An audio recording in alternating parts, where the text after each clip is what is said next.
Okay boss, तो आज हम लोग क्या पढ़ने वाले हैं? आज हम लोग पढ़ने वाले हैं atomic size, that is atomic radius. Atomic size में मैं आपको सबसे पहले बताऊंगा कोवेलेंट रेडियस। कोवेलेंट रेडियस क्या होता है? कोवेलेंट रेडियस के बाद मैं आपके साथ बात करूंगा मेटेलिक रेडियस क्या होता है, मेटेलिक रेडियस क्या होता है, ठीक है। और उसके बाद मैं आपके साथ बात करूंगा वंडर वाल रेडियस, वंडर वाल रेडियस बात करूंगा।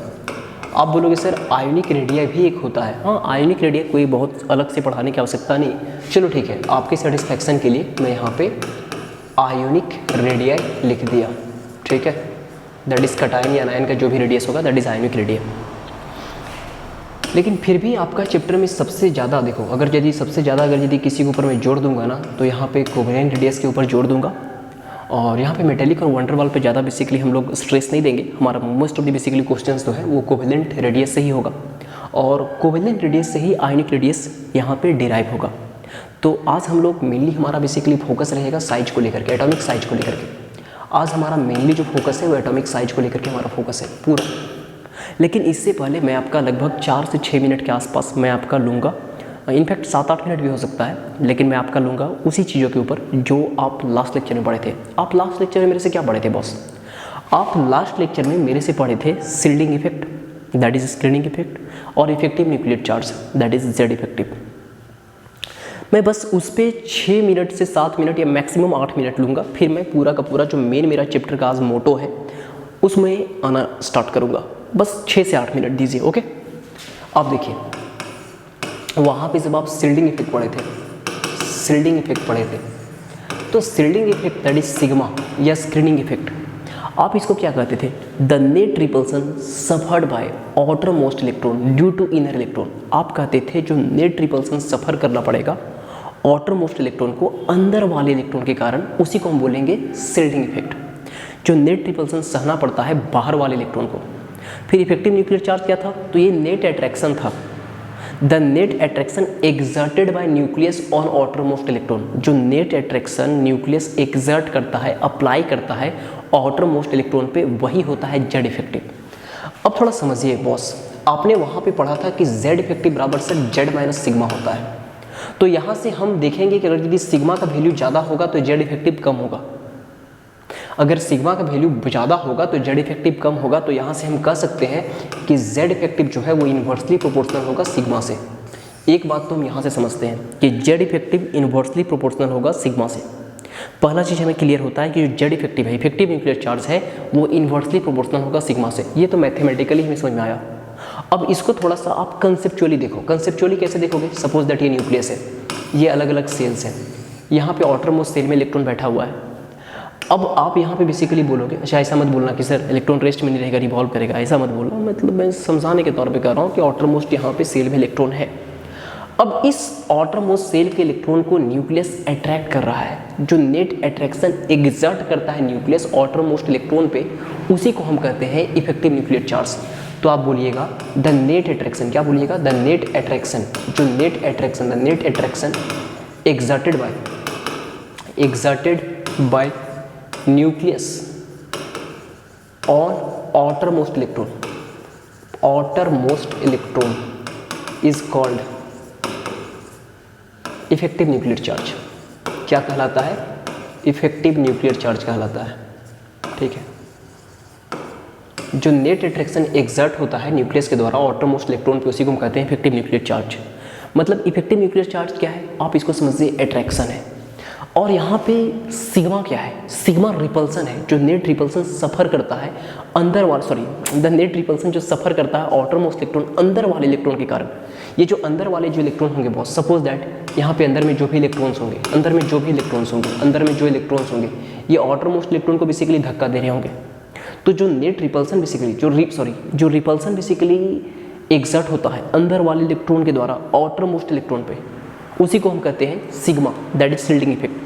अब आप लॉजिकली सोचो, शील्डिंग इफेक्ट मतलब रिपल्सन और जेड इफेक्टिव मतलब अट्रैक्शन।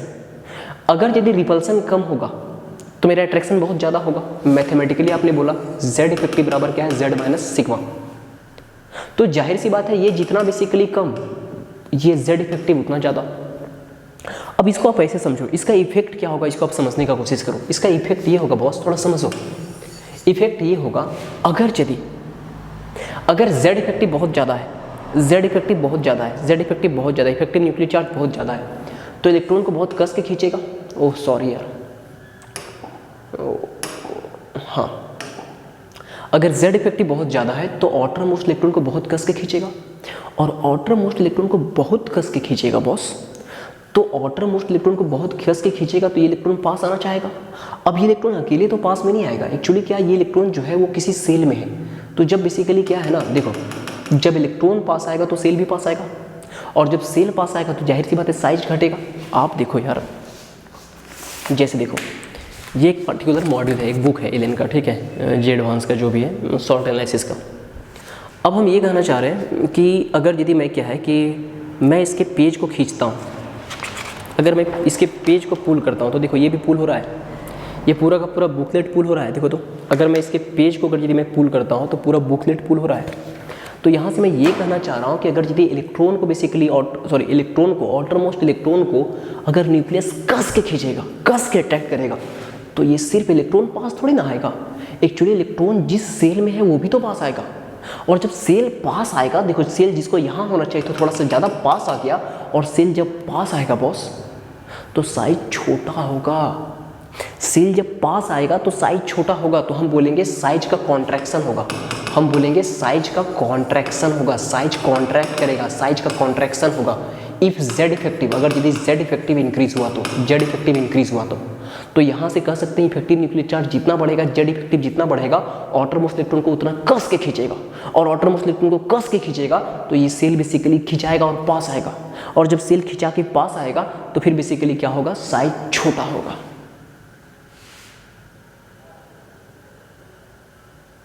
तो फिर क्या होगा, साइज छोटा होगा।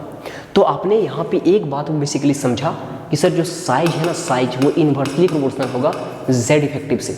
ये बात तो आप यहीं समझ लो। जब हम साइज पढ़ाएंगे तो उसमें बस आपको याद दिलाएंगे कि जो भी एटॉमिक साइज वगैरह होगा वो इन्वर्सली प्रोपोर्शनल होगा Z इफेक्टिव से। अब आप बोलोगे सर ये क्यों आप चर्चा किए, तो हम बोलेंगे देख मेरे भाई, मैं तुम्हें बेसिकली यहाँ पे होमवर्क दिया था और पिछले लेक्चर में सिखाया था कि देखो तो लिथियम है, बेरिलियम है, बोरोन है, कार्बन है, नाइट्रोजन है, ऑक्सीजन है, फ्लोरीन है, नियोन है। तुम्हें बताया था एलॉन्ग द पीरियड देखो तो, एलॉन्ग द पीरियड देखो तो Z इफेक्टिव इंक्रीज हो रहा था।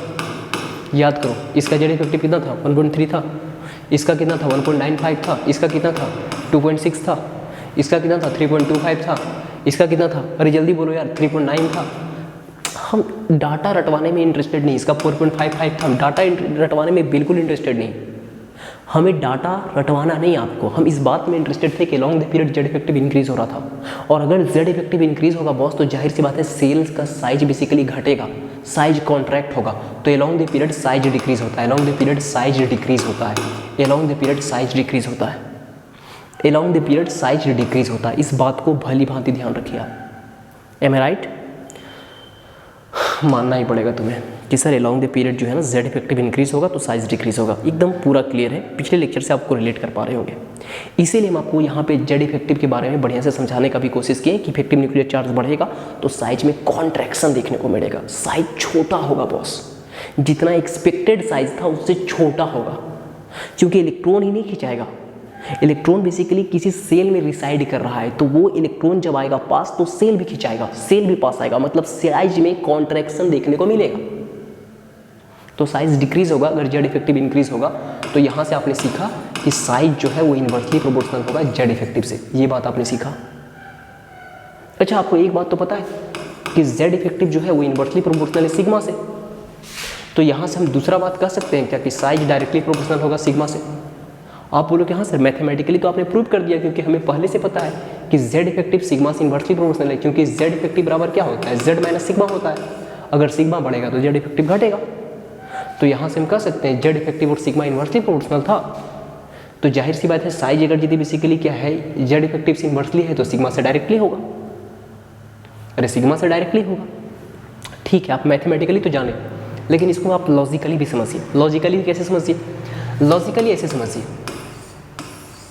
देखो सपोज दैट कोई आउटर मोस्ट सेल में कोई इलेक्ट्रॉन होगा, अब अंदर में जो भी इलेक्ट्रॉन है, यहाँ पे जो अंदर में इलेक्ट्रॉन है, यहाँ जो अंदर में इलेक्ट्रॉन है, ये अंदर में जो इलेक्ट्रॉन है, ये अंदर में जो इलेक्ट्रॉन भरे हुए हैं, अंदर में जो इलेक्ट्रॉन है, ये अंदर में जो इलेक्ट्रॉन है अगर यदि इसको कस के धक्का देंगे, अगर उनके कारण जो सिग्मा का वैल्यू होगा, जो उनके कारण जो शील्डिंग का जो वैल्यू होगा, रिपल्सन का जो वैल्यू होगा, उनके कारण रिपल्सन अगर यदि ज़्यादा हुआ, स्ट्रॉन्ग रिपल्सन हुआ, अगर वो कस के धक्का दे रहे होंगे, अगर स्ट्रांगली रिपेल कर रहे होंगे, तो अगर स्ट्रांगली इसको रिपेल करेंगे, कस के धक्का देंगे, अगर यदि उनके कारण सिग्मा अगर यदि ज़्यादा होगा, सिग्मा इंक्रीज करेगा, अगर यदि उनके कारण सिग्मा ज़्यादा होगा, सिग्मा का वैल्यू ज़्यादा होगा, अगर उनका बेसिकली जो रिपल्सन है, उनका जो शील्डिंग है वो अगर यदि स्ट्रॉन्ग रहा, तो आउटर मोस्ट इलेक्ट्रॉन को कस के धक्का देंगे, और आउटर मोस्ट इलेक्ट्रॉन को कस के धक्का देंगे भाई, तो जाहिर सी बात है बेसिकली इलेक्ट्रॉन बाहर जाना चाहेगा, और इलेक्ट्रॉन किस में है, सेल में है, तो जाहिर सी बात है इलेक्ट्रॉन बाहर नहीं बल्कि साइज भी बेसिकली बाहर जाएगा जितना एक्सपेक्टेड था। तो यहाँ पे हम बोलेंगे साइज में इंक्रीमेंट देखने को मिलेगा। तो आप बोलिएगा कि अगर यदि सिग्मा इंक्रीज होगा तो आउटर मोस्ट इलेक्ट्रॉन को धक्का देगा, बोलेगा भाग भाई, उसको धक्का दे करके भगा रहा है, तो आउटर मोस्ट इलेक्ट्रॉन किसी सेल में है ना, तो सेल भी तो खिसकेगा, तो साइज में आपको इंक्रीमेंट देखने को मिलेगा। तो आप बोलिएगा सिग्मा डायरेक्टली प्रोपोर्शनल होगा साइज से, या फिर इसको आप ऐसे कह सकते हैं साइज जो होगा वो डायरेक्टली प्रोपोर्शनल होगा सिग्मा से। बस ये दो बात आपको हम सिखा पाएँ, बस इतना ही सिखाने का कोशिश कर रहे थे। अब आपके साथ हम आ जाते हैं पूरा का पूरा जो हमारा टॉपिक था, हो सके 7-8 मिनट, जितना मिनट भी हो गया होगा, लेकिन ये इंपॉर्टेंट था।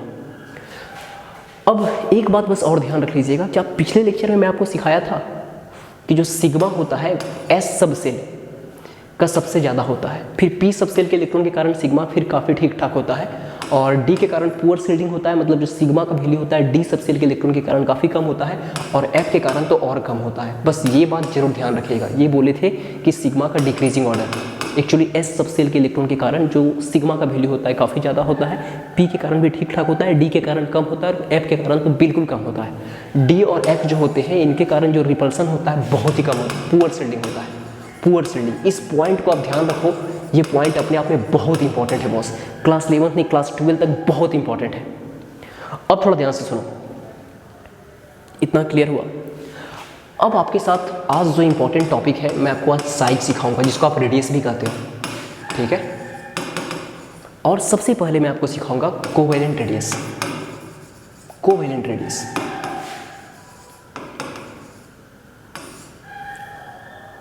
क्लास 10th में आप कोवेलेंट बॉन्ड पढ़े होंगे, आपको याद आ रहा होगा अगर हम लिखते हैं H2 हाइड्रोजन हाइड्रोजन, अगर हम H2 लिखते हैं तो आपको याद आ रहा होगा कि देखिए ये हाइड्रोजन का बेसिकली और ये हाइड्रोजन जो है, इन लोग दोनों बेसिकली एक दूसरे के साथ ओवरलैप कर रहा है।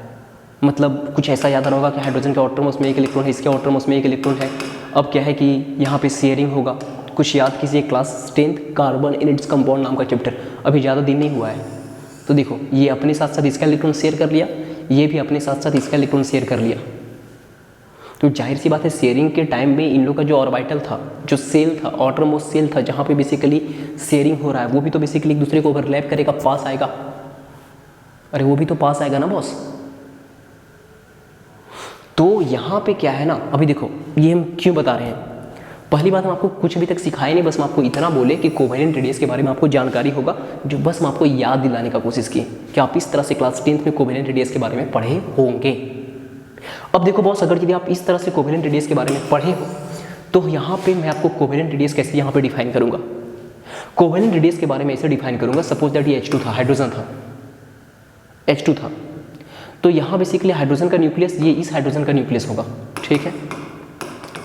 अब यहाँ पे ये दोनों का इंटरन्यूक्लियर डिस्टेंस होगा, ये बेसिकली ये हाइड्रोजन का न्यूक्लियस, ये इस हाइड्रोजन का न्यूक्लियस H2 में, H2 बोले दैट इज हाइड्रोजन, हाइड्रोजन में सिंगल बॉन्ड है, तो ये दोनों हाइड्रोजन का न्यूक्लियस होगा, डिफरेंट से न्यूक्लियस होगा। अब ये दोनों न्यूक्लियस के बीच का जो दूरी होगा उसको आप इंटरन्यूक्लियर डिस्टेंस बोलोगे, हाँ बिल्कुल बोलोगे। अगर ये इंटरन्यूक्लियर डिस्टेंस जो भी आप मान के चलो, जो भी होगा इंटरन्यूक्लियर डिस्टेंस x मान के चलो, तो हम बोलेंगे जो कोवेलेंट रेडियस होगा, R कोवेलेंट होगा, वो x/2 होगा। अगर इंटरन्यूक्लियर डिस्टेंस x है तो कोवेलेंट रेडियस x/2 होगा, कोवेलेंट रेडियस x/2 होगा। अच्छा, यहाँ तो आपको कोवेलेंट रेडियस बहुत बढ़िया से समझ में आ रहा है, लेकिन अगर यदि मैंने बोला ऑक्सीजन के केस में, तो ऑक्सीजन के केस में देखो ये ऑक्सीजन सिंगल बॉन्ड ही बनाता है। अब बोलोगे सर ऑक्सीजन डबल बॉन्ड बनाता है, आप सिंगल बॉन्ड कहाँ बोल रहे हो सर? देख लो मेरे भाई, यहाँ बेसिकली देखो इसका नाम है H2O2 हाइड्रोजन पर ऑक्साइड। ऑक्सीजन में सिंगल बॉन्ड है कि नहीं है? यहाँ भी डिफरेंट सी बात है, सिंगल बॉन्ड है, मतलब ये ऑक्सीजन और ये ऑक्सीजन के जो बेसिकली क्या हो रहे हैं, ये दोनों ऑक्सीजन जो है अपने अपने इलेक्ट्रॉन को शेयर कर रहे होंगे। अच्छा, ऑक्सीजन डबल बॉन्ड ही बनाता है O2 में, तो जब भी मैं आपको यहाँ पे कोवेलेंट रेडियस के बारे में बोलूँगा, एक बात ध्यान रखो, covalent radius is determine in single bond. एकदम इसको जितना बढ़िया से ध्यान से रख सकते हो, एकदम ध्यान रख लेना कि covalent radius is determine in single bond. Covalent radius हम लोग सिंगल बॉन्ड के केस में डिटरमाइन करेंगे, किसी भी बेसिकली स्पीसीज का, किसी भी एटम का। अगर मुझे ऑक्सीजन का कोवेलेंट रेडियस डिटरमाइन करना है तो मैं पूछूंगा in which of the following covalent radius of oxygen will be determine. तो बेसिकली अगर मैं ऑप्शन आपको दिया O2 तो बिल्कुल भी नहीं, क्योंकि ऑक्सीजन में यहाँ डबल बॉन्ड है। मैं बोल दिया O3 ओजोन बोला, तो ओजोन में भी basically partial double bond, resonance वगैरह होता है, मतलब डबल बॉन्ड है। अगर मैं बोला H2O2 तो बोलोगे हाँ यहाँ पे सर ऑक्सीजन का हम यहाँ पे कोवेलेंट रेडियस बता सकते हैं। ये ऑक्सीजन और ये ऑक्सीजन का जो बेसिकली न्यूक्लियस का जो डिस्टेंस होगा ना, इंटर न्यूक्लियर डिस्टेंस जो भी होगा, सपोज ये Y होगा, तो इंटर न्यूक्लियर डिस्टेंस को हम 2 से डिवाइड करेंगे सर।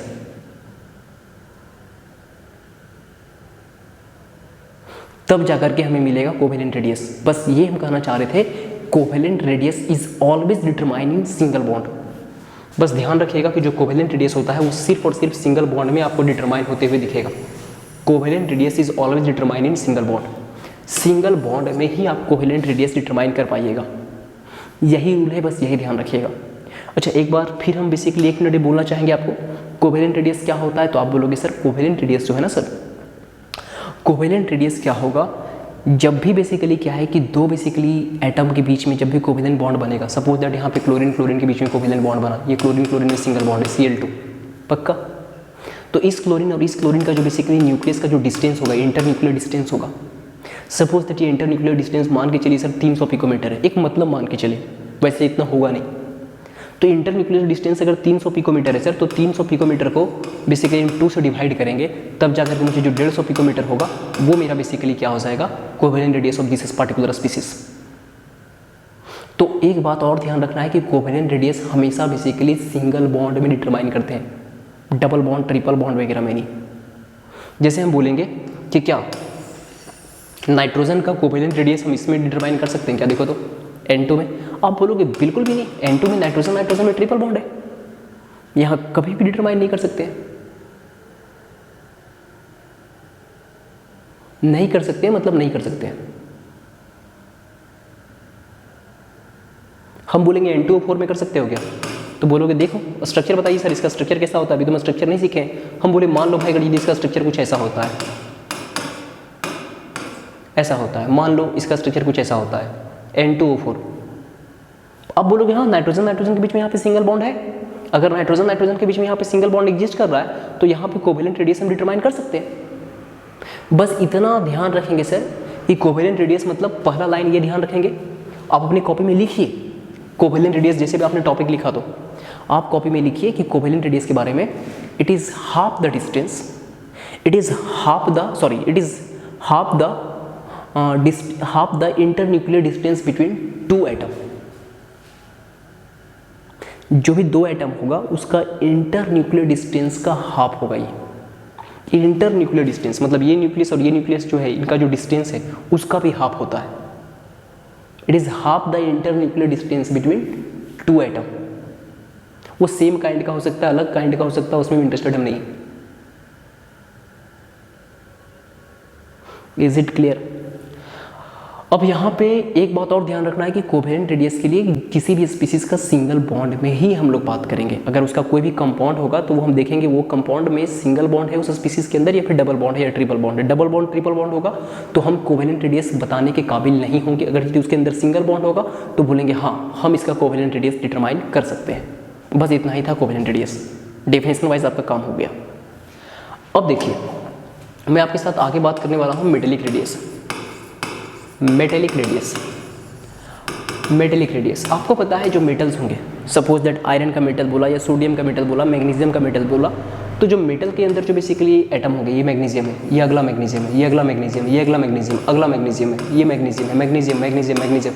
आपको पता है कि मेटल्स के एटम जो होते हैं वो एक दूसरे को इस तरह से ओवरलैप नहीं करते हैं, वो जस्ट एक दूसरे को नियरली करीब टच करते हैं, करीब जस्ट टच के आसपास करते हैं, करीब टच करते हैं, मतलब पूरी टच नहीं, मतलब करीब टच करते हैं। सबसे ज़्यादा ऑथेंटिक अगर मैं बोलूँ तो मैं मान लेता हूँ कि चलो ठीक है मैं ये बोल लेता हूँ कि सपोज दैट ये बेसिकली किसी मेटल का एटम है, किसी मेटल का दो नियरेस्ट एटम है। तो आप बोलोगे सर यहाँ पे इसका इंटर न्यूक्लियर डिस्टेंस लेंगे सर, इन लोग दोनों का इंटर न्यूक्लियर डिस्टेंस लेंगे सर। हो सकता है इनका इंटर न्यूक्लियर डिस्टेंस बेसिकली क्या है, जेड पिकोमीटर, उसको हम 2 से डिवाइड करेंगे। तो यहाँ पे क्या होगा, यहाँ पे हाफ ऑफ बेसिकली क्या है, इंटर न्यूक्लियर डिस्टेंस ही होगा, यहाँ भी half of inter nuclear distance होगा। अब क्या है ना, जनरली ध्यान रखना, जनरली जो क्या होता है, जनरली ध्यान रखिएगा, जनरली जो होता है ना, जनरली जो मेटेलिक रेडियस होता है, जनरली जो मेटेलिक रेडियस जो होता है जनरली वो बड़ा होता है कोवेलेंट रेडियस से। आखिर ऐसा क्यों, समझिए। अभी मेटल में क्या है बेसिकली, देखो ये दोनों एटम एक दूसरे को टच नहीं कर रहा था, तो इनका इंटर न्यूक्लियर डिस्टेंस बेसिकली क्या होगा, इनका जो इंटर न्यूक्लियर डिस्टेंस होगा वो बेसिकली क्या है, कोवेलेंट के मुकाबले ज़्यादा होगा। क्योंकि कोवेलेंट में देखो एक दूसरे को ओवरलैप करेगा, अगर ओवरलैप करेगा तो पास आ जाएगा ना भाई। अगर हम बोलेंगे मेरा इस हाथ का सेंटर ये है, इस हाथ का सेंटर ये है, इस हाथ का सेंटर ये है, इस हाथ का सेंटर ये है, अगर यदि हम बात करते हैं बेसिकली कोवेलेंट में, तो ये दोनों ओवरलैप करेगा, ये दोनों ओवरलैप करेगा, और इन लोग दोनों का सेंटर का डिस्टेंस का हाफ करेंगे। तो सपोज दैट ऐसे मेरा कोवेलेंट रेडियस आता है, तो यहाँ जो भी डिस्टेंस मिल रहा होगा, क्या इस डिस्टेंस से छोटा होगा, मेटेलिक में एक दूसरे को टच करेगा, एक दूसरे के पेरीफेरी को टच करेगा, तो अभी जो इनका बेसिकली इंटरन्यूक्लियर डिस्टेंस है वो ज़्यादा होगा, तो ज़्यादा का हाफ भी ज़्यादा होगा। तो आपको ध्यान रखना पड़ेगा कि जो कोवेलेंट रेडियस होता है जनरली मेटेलिक रेडियस से छोटा होता है, क्योंकि कोवेलेंट बॉन्ड ही फॉर्म होता है ओवरलैपिंग से।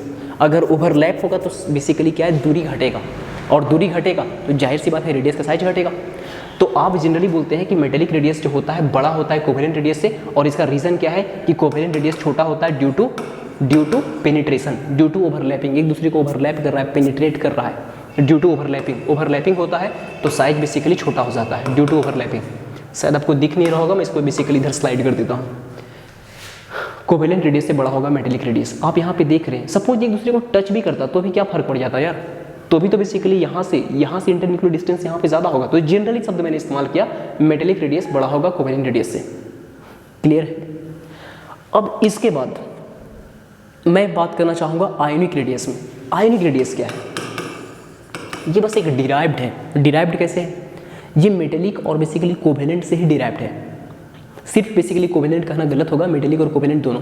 फॉर एग्जांपल देखो, सोडियम मेटल है तो इसके अंदर मेटेलिक रेडियस होगा, लेकिन सोडियम का बेसिकली अगर मैं बात करूँ Na+, तो ये क्या आयन बन गया। अगर ये आयन बन गया तो हम इसमें आयोनिक रेडियस के बारे में बात करेंगे। इसी तरह सपोज दैट क्या है, अगर यदि यहाँ पे क्या है, क्लोरीन है, क्लोरीन है, अगर Cl एक इलेक्ट्रॉन को गेन करके Cl- बना दिया तो ये अनायन है, तो इसके अंदर आयोनिक रेडियस बात करेंगे। तो आयोनिक के अंदर आप यहाँ पे बात करते हो कटायनिक रेडियस और अनायनिक रेडियस। तो आपको पता है कि बेसिकली अनायनिक रेडियस किसके बारे में बात करोगे, नॉन मेटल्स के बारे में। नॉन मेटल्स इलेक्ट्रॉन गेन करते हैं नॉर्मली शुरू में बेसिकली क्या है कि वो अगर यदि कोवेलेंट बॉन्ड बना के रहते हैं तो उनमें कोवेलेंट रेडियस बात करते हैं, लेकिन अगर यदि इलेक्ट्रॉन लेते हैं और अनायन बनाते हैं तो फिर उसमें आयनिक रेडियस के बारे में बात करेंगे। इसी तरह मेटल में आमतौर पे जब नेचुरली वो रहते हैं तो फिर मेटेलिक रेडियस होगा, लेकिन किसी केमिकल रिएक्शन में वो इलेक्ट्रॉन को लॉस किए और कटायन बनाए तो फिर कटायनिक रेडियस के बारे में बात करेंगे। So simple. तो कटायनिक रेडियस और जो बेसिकली अनायनिक रेडियस है, मतलब आयन का जो रेडियस है, आयोनिक रेडियस कुछ और नहीं बल्कि कोवेलेंट और मेटेलिक से ही डिराइव्ड है। तो मैं इसे एक अलग पार्ट बिल्कुल नहीं मानता हूं। तो आपने कोवेलेंट देखा, आपने मेटेलिक देखा, हाँ फॉर्मेलिटी के लिए आपने आयोनिक भी देख लिया। अब मैं आपके साथ बात करना चाहूंगा वंडर वाल रेडियस। अब वंडर वाल रेडियस क्या है समझिए। वंडर वाल रेडियस क्या है, आपको पता है कि दुनिया में कुछ बेसिकली ऐसे एलिमेंट है जो कि बेसिकली ना ही मेटल है और ना ही बेसिकली वैसे नॉन मेटल है, लेकिन बेसिकली कुछ ऐसे एलिमेंट मतलब नॉन मेटल्स के बारे में बात करना चाहेंगे, नोबल गैसेस के बारे में बात करेंगे। Noble gases that is helium, neon, argon, krypton, xenon, radon वगैरह जो नोबल गैसेस होते हैं वो तो नॉन मेटल है, तो उसमें मेटेलिक रेडियस बात कर ही नहीं सकते हैं। अब वो बेसिकली नॉन मेटल्स हैं तो उसमें बेसिकली एक तो कोवेलेंट रेडियस का विकल्प बचता है हमारे पास, अगर वो किसी से बॉन्डेड होंगे या इलेक्ट्रॉन गेन करेंगे तो फिर बेसिकली हम बात करेंगे अनायनिक रेडियस के बारे में। लेकिन जो नोबल गैसेस होते हैं बॉस, वो बेसिकली एक दूसरे के साथ बॉन्ड ही तो नहीं बनाते हैं। एक हीलियम साला यहाँ है तो दूसरा हीलियम यहाँ है, समझ रहे हो आप, दूर दूर है। इनमें ऐसा कुछ भी नहीं है, मेटेलिक के जैसा इतने पास नहीं रहेंगे। और कोवेलेंट के जैसा इतने पास नहीं आएंगे, मतलब ना ही ओवरलैपिंग होगा, ना ही एक दूसरे के पेरीफेरी को टच करेंगे। इनमें कोई इंट्रैक्शन नाम का कोई चीज़ ही नहीं है। ऐसा मत बोलना सर कि इंट्रैक्शन नाम का चीज़ है। सर यहाँ बेसिकली लंडन फोर्स होता है, दैट इज डिस्पर्सन फोर्स होता है, जिसको हम लोग इंस्टेंटेनियस इंड्यूस्ड डायपोल भी कहते हैं, एक तरह का वंडर वाल फोर्स। प्लीज़ यार, अभी आप गैसेस स्टेट नहीं पढ़े हो, जहाँ पे आएगा मैं आपको बढ़िया से समझाऊंगा, घबराइए नहीं। अभी आप इतना ध्यान रखिए कि इनके बीच में कोई इंट्रैक्शन नहीं। नोबल गैसेस आप क्लास 10th के नॉलेज पे, क्लास 10th के नॉलेज पे बोलिएगा कि सर नोबल गैसेस में क्या है कि इनके बीच में कोई इंट्रैक्शन नहीं, मेटेलिक के जैसा इंट्रैक्शन नहीं, कोवेलेंट के जैसा इंट्रैक्शन नहीं। तो इनके बेसिकली जो कंस्टिट्यूएंट होते हैं वो दूर दूर होंगे सर। अब इनके कंस्टिट्यूएंट दूर दूर होंगे तो यहाँ पे इंटरन्यूक्लियर डिस्टेंस ही लेंगे और इंटरन्यूक्लियर डिस्टेंस का हाफ करेंगे वंडर वाल रेडियस को बताने के लिए भी। किसी भी दो नियरेस्ट हीलियम के एटम का जो इंटरन्यूक्लियर डिस्टेंस होगा उसका हाफ हम करेंगे तो फिर बोलेंगे हीलियम का ये वंडर वाल रेडिया है। अब जनरली देखा जाता है भाई,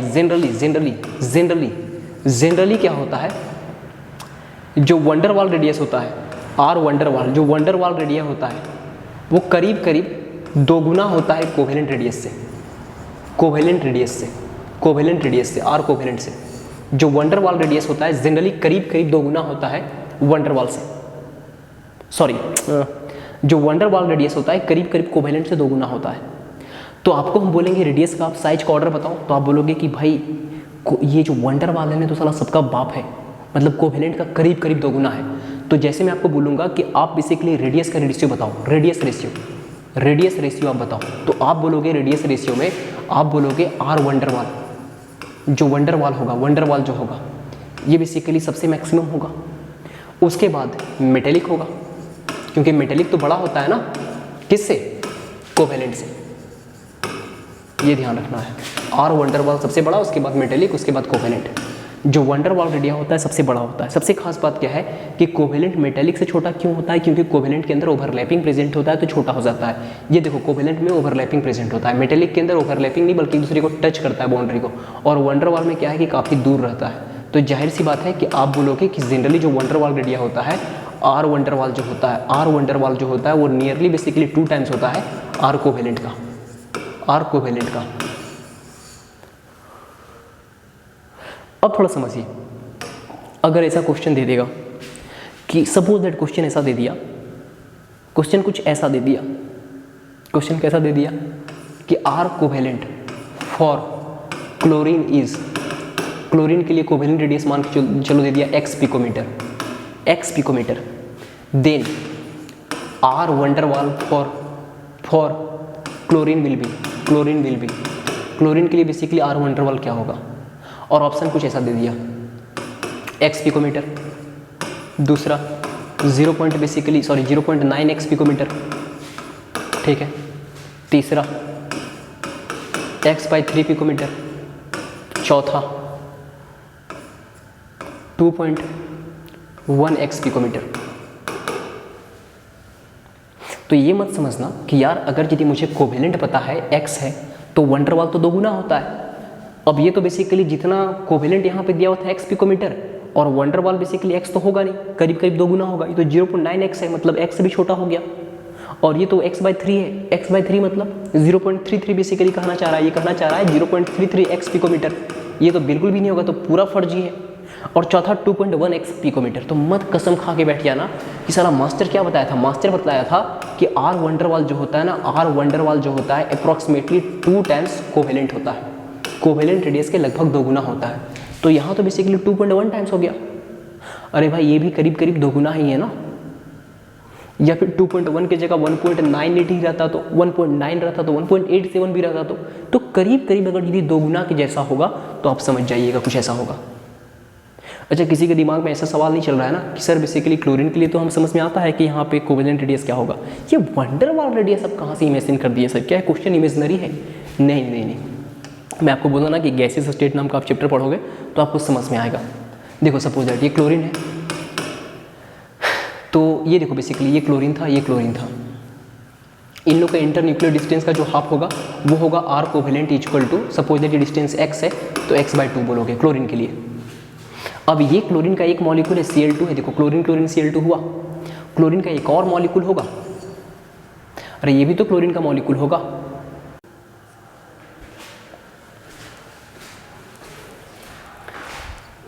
ठीक है बॉस, हम लोग आमतौर पे बेसिकली कोवेलेंट रेडियस ही देखते हैं, किसमें, क्लोरीन वगैरह में। ठीक है, नेचर में बेसिकली अकेले एग्जिस्ट नहीं करते नोबल गैसेस के जैसा, लेकिन हाँ ये क्लोरीन का मॉलिक्यूल दूसरा क्लोरीन का मॉलिक्यूल, क्लोरीन के बेसिकली करोड़ों अरबों घने सारे मॉलिक्यूल होंगे, तो जाहिर सी बात है एक मॉलिक्यूल और दूसरे मॉलिक्यूल के बीच में डिस्टेंस होगा ना जी। तो वो जो इनके इंटरन्यूक्लियर डिस्टेंस है, सपोज दैट ये y, तो y/2 जो होगा वो होगा r वन डर वाल, और आपको दिख रहा होगा कि जो वन डर वाल है करीब करीब कोवेलेंट के करीब करीब 2 गुना है। कोवेलेंट ये x है और वन डर वाल बेसिकली ये मेरा बेसिकली क्या है, कोवेलेंट x/2 और वन डर वाल मेरा y/2 है, ये डिस्टेंस y है, तो जो बेसिकली y है x से करीब करीब 2 गुना आपको दिख रहा है। तो आप इस बात को भली भांति यहाँ से समझिए। समझना क्या है बॉस, समझना ये है कि जो r वन डर वाल होता है, r वन डर वाल होता है वो करीब करीब अप्रोक्सीमेटली 2 टाइम्स होता है r कोवेलेंट से। अच्छा, एक मैं आपको सिखाया वन डर वाल निकालने के लिए जिसके अंदर कोवेलेंट प्रेजेंट होता है, मैं दूसरा एग्जांपल दूंगा, उम्मीद करूंगा आप समझोगे। समझने के लिए देखो, ये बेसिकली H2 है, ये हाइड्रोजन है, ये हाइड्रोजन है, तो इनका इंटरन्यूक्लियर डिस्टेंस ये होगा, सपोज x है, तो x/2 जो होगा वो बेसिकली क्या होगा, तो x/2 जो होगा भैया, वो जो इंटरन्यूक्लियर डिस्टेंस अगर x है तो x/2 बेसिकली कोवेलेंट रेडियस होगा। ये एक H2 का मॉलिक्यूल है, बगल में एक और H2 का मॉलिक्यूल होगा, अरे यहाँ भी तो H2 का मॉलिक्यूल होगा। अब क्या है कि जो H2 का ये मॉलिक्यूल हो गया, H2 का ये मॉलिक्यूल हो गया, अब दोनों मॉलिक्यूल का इंटरन्यूक्लियर डिस्टेंस आप ले लीजिए, सपोज दैट ये y होगा, तो y/2 बेसिकली वन डर वाल रेडियस होगा, और वन डर वाल रेडियस बेसिकली हम बोलेंगे इसके ही अपने कोवेलेंट रेडियस से 2 गुना है, अपने कोवेलेंट रेडियस से इसका वन डर वाल रेडियस करीब करीब 2 गुना होगा, करीब करीब 2 गुना होगा। क्लियर है? अब इतना के बाद मैं आपको कुछ और समझाने का कोशिश करूंगा। आई थिंक आप क्या समझ चुके हैं। तो आप बोलोगे कि बॉस सर हमने बेसिकली क्या है कि साइज को लेकर के कम से कम ये बातें तो हमारे दिमाग में क्लियर हो चुका है कि वन डर वाल रेडियस सबसे बड़ा होगा, उसके बाद मेटेलिक रेडियस होगा, और सबसे छोटा बेसिकली हमारा कोवेलेंट होगा। और आयोनिक कोई अलग से कोई दुर्रम खान नहीं है, आयोनिक बेसिकली क्या है, कोवेलेंट और मेटेलिक से ही डिराइव्ड है। अगर मेटल इलेक्ट्रॉन को लॉस किया तो cationic radius, non metal electron को गेन किया तो अनायनिक रेडियस, तो उसको हम लोग कुछ अलग से पढ़ने की आवश्यकता नहीं। क्लियर है? अब मैं आपके साथ कुछ और बातें करना चाहूँगा। सिंपली मैं यदि आपके साथ क्लास 10th लेवल पे मैं बात करता कि साइज के बारे में मुझे बताओ, पीरियोडिक टेबल को देख करके तुम्हारे दिमाग में क्या चलता है। मैं बोलूँगा देख मेरे भाई ये पीरियोडिक टेबल है, आप बोलोगे हाँ बिल्कुल यही पीरियोडिक टेबल है, आप बोलोगे ये पीरियोडिक टेबल है, ठीक है। तो मैं आपको पूछूंगा देख भाई अगर ये पीरियोडिक टेबल तुमने देखा है तो मुझे बता बेसिकली साइज के बारे में तुम्हें क्या आइडिया है। तो बोलोगे साइज के बारे में क्या आइडिया है, हमें तो पता है down the group size increase होता है और along the period size decrease होता है। तुम बोलोगे कि हमें ये बातें बेसिकली बिल्कुल क्रिस्टल क्लियर है कि down the group basically size increase होता है, साइज इंक्रीज होता है डाउन द ग्रुप, और अलोंग द पीरियड जो है वो साइज बेसिकली क्या होता है, डिक्रीज होता है। नीचे की तरफ साइज बढ़ता है और अलोंग द पीरियड साइज घटता है। ये आप बोलोगे क्लास 10 से आपको पता था। आपको हम रीजन पूछेंगे कि भाई ऐसा क्यों, तो आप बोलोगे डाउन द ग्रुप में देखो ना बॉस, डाउन द ग्रुप में क्या है, हम बोले क्या है, तो बोलोगे डाउन द ग्रुप में सपोज दैट ग्रुप नंबर 1 ले लो, हाइड्रोजन है, लिथियम है, सोडियम है, पोटेशियम है, रुबिडियम है, सीजियम है। हाइड्रोजन में सिर्फ एक सेल है, के सेल है, लिथियम में 2 सेल है, के और एल सेल है। यहाँ हाइड्रोजन में सिर्फ के सेल है, लिथियम के अंदर बेसिकली के सेल भी है, एल सेल भी है। सोडियम के अंदर बेसिकली क्या है, के सेल भी है, एल सेल भी है, एम सेल भी है। पोटेशियम के अंदर बेसिकली क्या है, के सेल भी है, एल सेल भी है, एम सेल भी है, एन सेल भी है। तो डाउन द ग्रुप जा रहे हैं तो साइज बेसिकली बढ़ेगा क्योंकि सेल बढ़ रहा है। यहाँ देखिए न्यूक्लियस से दूरी के सेल तक कितना, यहाँ पे न्यूक्लियस से दूरी बेसिकली एल सेल तक, यहाँ न्यूक्लियस से दूरी एम सेल तक, यहाँ न्यूक्लियस से दूरी एन सेल तक। तो डाउन द ग्रुप जा रहे हैं तो सेल इंक्रीज हो रहा है तो साइज इंक्रीज होगा ही होगा। आपने बोला down the group shell increase हो रहा है, सेल की संख्या बढ़ जा रहा है, तो outer most electron basically nucleus से दूर होते जाएगा तो साइज बेसिकली बढ़ेगा। हम बोले ठीक है मैंने मान लिया। अलोंग द पीरियड के बारे में बताओ। बोलोगे क्या मजाक कर रहे हो सर, अभी कुछ देर पहले आपने बताया था Z effective inversely proportional to size. हाँ, और हमें पता है along the period lithium, beryllium, boron, carbon, nitrogen, oxygen, fluorine, neon, along the period basically क्या होगा, अलोंग द पीरियड सेल की नंबर सेम रहेगा, पूरा सेकेंड से लिए देख लो ना। एटॉमिक नंबर बेसिकली 3 है तो 2 1, 2 2 इलेक्ट्रॉन है, 2 3 इलेक्ट्रॉन है, 2 4 इलेक्ट्रॉन है, 2 5 इलेक्ट्रॉन है, 2 6 इलेक्ट्रॉन है, 2 7 इलेक्ट्रॉन है, 2 8 इलेक्ट्रॉन है। मतलब सारे इलेक्ट्रॉन के और एल सेल में, के एल सेल में, के सेल एल सेल में, सेल की संख्या सेम है। लेकिन अलोंग द पीरियड जैसे जैसे जा रहे थे जेड इफेक्टिव इंक्रीज हो रहा था। अगर जेड इफेक्टिव इंक्रीज होगा, अगर अलोंग द पीरियड जैसे जैसे हम जाएंगे जेड इफेक्टिव 0.65 से इंक्रीज हो रहा था। आपने देखा था कि 0.65 से जेड इफेक्टिव इंक्रीज हो रहा था, मतलब along the period Z effective बढ़ा। अगर जेड इफेक्टिव इंक्रीज होगा बॉस, जेड इफेक्टिव इंक्रीज होगा देन बेसिकली क्या है, साइज डिक्रीज होगा, साइज घटेगा, साइज डिक्रीज होगा। तो आप बोले कि अलोंग द पीरियड साइज इसीलिए घटता है। लेकिन अगर यदि सिर्फ इतना आसान रहता तो साइज अगर यदि आपका हो जाता तो फिर बेसिकली कोई बात ही नहीं था। लेकिन साइज अपने आप में बहुत वास्ट टॉपिक है, बहुत क्वेश्चन इसमें जाएंगे, काफ़ी क्वेश्चन आते हैं। अच्छा, साइज वाला बेसिकली मैं थोड़ा सा लेक्चर मेरा लंबा होगा, लेकिन क्या है ना, इसमें मैं आपको बहुत इंपॉर्टेंट टॉपिक्स करवा दूंगा। Important topics in the sense class 12th भी करीब करीब आपका 90% साइज से जितने क्वेश्चंस बनते हैं सब आपका इसी लेक्चर से हो जाएगा, ठीक है। अब देखो, एक मिनट देख लेता हूँ कितना चार्ज बचा हुआ है कैमरा का। हाँ अभी चलेगा, डेफिनेटली चलेगा। हाँ सुनिए बॉस, साइज को लेकर कुछ क्वेश्चन देखते हैं। सबसे पहले क्वेश्चन से पहले आपके साथ मैंने बात किया along the period. Along the period basically size decrease होता है। क्यों डिक्रीज होता है? क्योंकि जेड इफेक्टिव इंक्रीज होता है। और डाउन द ग्रुप क्या होता है? Down the group size increase होता है क्योंकि सेल इंक्रीज होता है। बहुत ही बढ़िया बात है। मैं आपको सबसे सिंपल क्वेश्चन दूँ और सबसे सिंपल क्वेश्चन मैं आपको बोलूँ, along the period first period में बताओ साइज का ऑर्डर। बोलोगे फर्स्ट पीरियड में मजाक कर रहे हैं सर, हाइड्रोजन हीलियम दो ही एलिमेंट तो हैं। पहली बात, हाइड्रोजन के अंदर कोवेलेंट होगा, हीलियम के अंदर वंडरवाल होगा। और अगर वंडरवाल रेडिया होगा ना तो कमाल का साइज बढ़ेगा। आप क्या समझ रहे थे, हम इतने पागल हैं कि अलोंग द पीरियड बोलेंगे जेड इफेक्टिव इंक्रीज होगा और साइज डिक्रीज होगा? आप कुछ ऐसा सोचे थे क्या? ऐसा नहीं होगा, क्योंकि हमें पता है कि हीलियम के अंदर जब भी होगा तो कोवेलेंट रेडियस होगा नोबल गैसेस में, और हीलियम के अंदर कोवेलेंट रेडियस होगा तो कोवेलेंट रेडियस सबका बाप है। कोवेलेंट रेडियस करीब करीब जो कोवेलेंट रेडियस, सॉरी कोवेलेंट बोलता हूँ, हीलियम के अंदर वंडरवाल रेडिया होगा और वंडरवाल रेडियस सबका बाप है। वंडरवाल रेडियस सबसे बड़ा है। ये जो हीलियम के अंदर वंडरवाल रेडिया होगा ना तो हाइड्रोजन से काफ़ी बड़ा होगा। तो हमें कोई दिक्कत नहीं सर साइज के बारे में। अगर ये आपने फर्स्ट पीरियड में बोला कि हाइड्रोजन हीलियम में, तो हम बोलेंगे कि हीलियम का जो बेसिकली वंडरवाल रेडिया होगा हाइड्रोजन से बड़ा होगा। यहाँ हम फंसने वाले नहीं कि अलोंग द पीरियड साइज घटेगा। अरे सब चीज़ों को कंसिडर करना पड़ेगा ना। तो यहाँ पे क्या है, हाइड्रोजन से हीलियम में क्या हो रहा है, हाइड्रोजन से हीलियम में वंडरवाल रेडियस हम लोग कंसीडर करने जा रहे हैं। और वंडरवाल रेडियस जो होता है कोवेलेंट से 2 गुना होता है। तो हीलियम का साइज हाइड्रोजन से बड़ा होगा, इसमें कोई चर्चा मत कीजिए। अब आगे क्वेश्चन पूछिए। हम बोले वापस अगला क्वेश्चन, देखो इसे प्रैक्टिस करते जाओ। अगला क्वेश्चन आपको हम बोले कि साइज का डिक्रीजिंग ऑर्डर मुझे बताओ, बड़ा से छोटा डिक्रीजिंग ऑर्डर मुझे बताओ। आप मुझे साइज का डिक्रीजिंग ऑर्डर बताओ in second period. Second period में आप बोलोगे सेकेंड पीरियड में, सेकेंड पीरियड में लिथियम है, बेरिलियम है, बोरोन है, कार्बन है, नाइट्रोजन है, ऑक्सीजन है, फ्लोरीन है और नियोन है। अभी अभी तो आपने चर्चा किया था कि अलोंग द पीरियड जाएंगे तो अलोंग द पीरियड जाएंगे तो जेड इफेक्टिव इंक्रीज होगा, जेड इफेक्टिव इंक्रीज होगा तो साइज डिक्रीज होगा। तो इसमें कौन खास दम वाली बात है? पीरियड की तरफ जाएंगे तो साइज घटेगा। अगर साइज घटते जा रहा है इस तरह साइज घटेगा, तो क्लास 10th में भी बता सकते थे साइज घटेगा। अगर साइज घटेगा तो लिथियम मैक्सिमम बड़ा होगा, सबसे बड़ा लिथियम होगा, फिर बेरिलियम होगा, फिर बोरोन होगा, फिर कार्बन होगा, फिर नाइट्रोजन होगा, फिर ऑक्सीजन होगा, फिर फ्लोरीन होगा। हम बोलेंगे रुक जा, बस यही तो हम चाह रहे थे, तू गलती कर, यहाँ पे गलती कर लो, एग्जाम में गलती नहीं करना है। और यहाँ पे सीखो कि तुमसे गलती क्या हो गया। फ्लोरीन और नियोन में तुमने बेसिकली क्या है कि नियोन को फ्लोरीन से छोटा दिखा दिया, लेकिन फ्लोरीन में कौन सा रेडियस होगा? Covalent radius. नियोन है भाई नोबल गैस है, नोबल गैसेस के अंदर वंडरवाल रेडियस होगा, इसके अंदर वंडरवाल रेडियस होगा। तो नियोन जो है आपका फ्लोरीन से, तुम बोलोगे अच्छा अब हमें एक गलती रियलाइज हो गया, अब हम यही कहने वाले हैं ना कि नियोन जो होगा फ्लोरीन से बड़ा हो जाएगा। चलो सर ऐसा कर देंगे, ऐसा हम बोलेंगे रुक भाई, नियोन मानने वाला नहीं, नियोन सिर्फ फ्लोरीन से बड़ा नहीं है, अपने पीरियड में सबसे बड़ा है। नियोन लिथियम से भी बड़ा है, नियोन लिथियम से भी बड़ा है, नियोन लिथियम से भी बड़ा है। जिस तरह आपने देखा कि हीलियम बेसिकली हाइड्रोजन से बड़ा था, उस तरह नियोन जो है सिर्फ फ्लोरीन से बड़ा नहीं बल्कि पूरे अपने पीरियड में सबसे बड़ा है। बाकी जगह आपका पूरा ऑर्डर सही था कि along the period size decrease हो रहा है, लेकिन यहाँ पे क्या है, यहाँ पे आपको ध्यान रखना पड़ेगा। नोबल गैस है नियोन, तो नोबल गैस के अंदर वंडरवाल रेडियस होता है और वंडरवाल रेडियस काफी बड़ा होता है, इसीलिए नियोन अपने पीरियड में सबसे बड़ा है।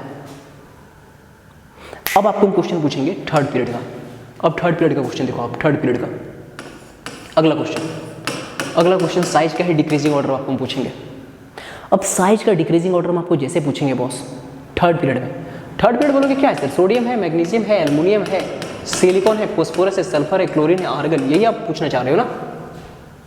तो अलोंग द पीरियड फिर साइज घटेगा सर, क्योंकि जेड इफेक्टिव इंक्रीज होता है। और हम तो समझ गए कि सबसे बड़ा सोडियम, फिर magnesium, aluminium, silicon, phosphorus, sulphur, chlorine. नहीं सर, अब गलती नहीं करेंगे। क्लोरीन आर्गन में हम बोलेंगे आर्गन नोबल गैस है, तो बेसिकली जो आर्गन है ना क्लोरीन से छोटा नहीं होगा बल्कि अपने पीरियड में सबसे बड़ा होगा। तो यहाँ पे आर्गन को पुट करेंगे सर, काम हो गया हमारा।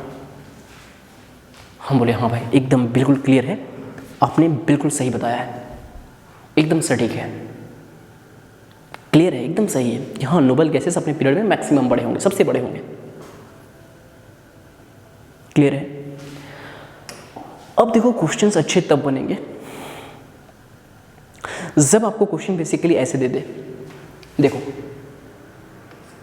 आयोनिक रेडियस में जब क्वेश्चन बनना स्टार्ट हो जाए, आयोनिक रेडियस में, तो फिर आपको परेशान करेगा। आप बोलोगे इसमें क्या परेशानी सर? इसमें देखो परेशानी क्या है बॉस।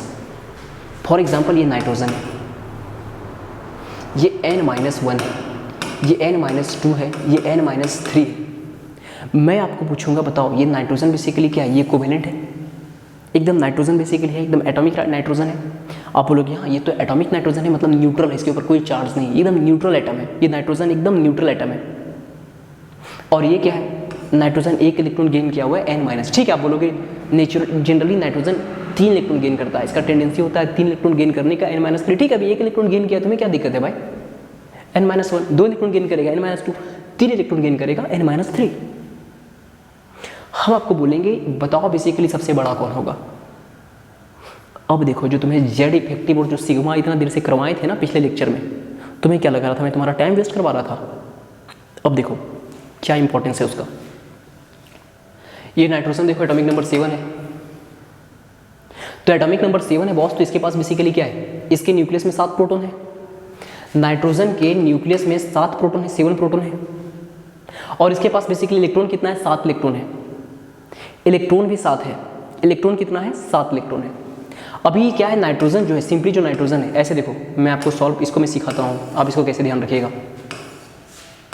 अगर देखो यहाँ पे देखो ये नाइट्रोजन है, ठीक है, अभी इसको पास देखो,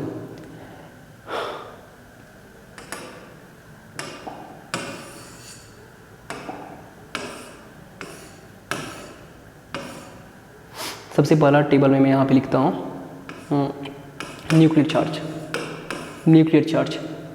यहाँ पे देखो नाइट्रोजन है, तो नाइट्रोजन है तो न्यूक्लियर चार्ज कितना होगा? आप बोलोगे 7 है। हम बोलेंगे सील्डिंग कितने इलेक्ट्रॉन के कारण होगा? तो आप बोलोगे सील्डिंग कितने के कारण होगा? सील्डिंग बेसिकली यहाँ पे आउटर मोस्ट इलेक्ट्रॉन को बाकी 6 इलेक्ट्रॉन रिपेल करेंगे, किसी एक इलेक्ट्रॉन को बाकी 6 रिपेल करेंगे, तो सिग्मा बेसिकली 6 इलेक्ट्रॉन के कारण होगा। हम बोले बहुत बढ़िया बात है, नाइट्रोजन में आप सही समझे एकदम, N में। लेकिन अगर यदि मैं यही बात करना चाहूँगा N-1 में, तो आप बोलो भैया नाइट्रोजन 1 इलेक्ट्रॉन गेन करे, 2 इलेक्ट्रॉन गेन करे, चाहे 3 इलेक्ट्रॉन गेन करे, इलेक्ट्रॉन का गेन होगा ना, तो इलेक्ट्रॉन का गेन होगा तो बेसिकली इलेक्ट्रॉन सेल में आएगा, न्यूक्लियस में कोई फर्क पड़ने वाला नहीं है। न्यूक्लियर चार्ज अभी भी इसका साथ ही रहेगा। N- अगर यदि 2 रहता है ना भाया, तो भी न्यूक्लियर चार्ज साथ ही रहता है, N-3 रहता है ना, तो भी न्यूक्लियर चार्ज साथ ही रहेगा। न्यूक्लियर चार्ज का क्या फर्क पड़ने वाला है? न्यूक्लियर चार्ज साथ ही रहेगा।